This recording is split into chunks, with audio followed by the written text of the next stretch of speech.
more needed. But our society and mass public opinion is increasingly stigmatizing mathematics.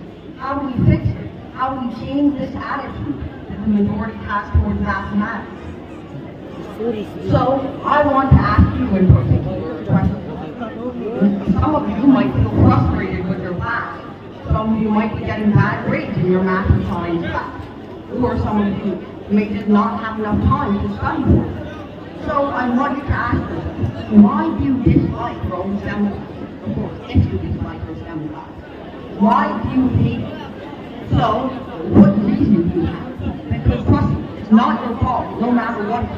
If you feel you're not smart enough, or if you feel you don't have enough time to study, or if you feel it's just too complicated, it's not your fault. So I encourage you to get back into math as soon as possible.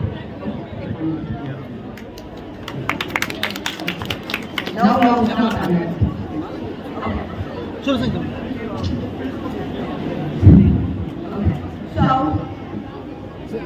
Okay. In the late 17th and 18th centuries, mathematics was booming. In the 17th, 18th, and 19th centuries, so many discoveries were made, from integral calculus, differential calculus, vector calculus, tensor calculus, multivariable calculus, differential manifold, Riemannian manifold, the entirety of number theory and graph theory, and so on and so forth. So many discoveries were made during that time.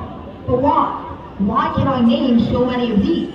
Meanwhile, in the 20th century, I can only name a few off the top of my head, especially in mathematics.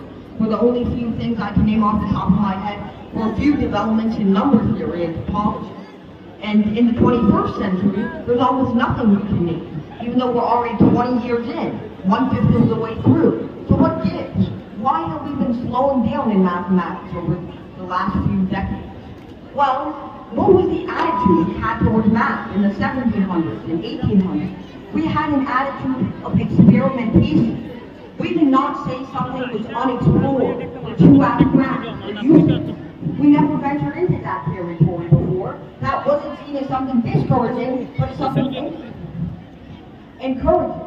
Because we knew back then that there was so much more out there for us to know. And combined with the simplicity of what was already there for people to understand, there was so many more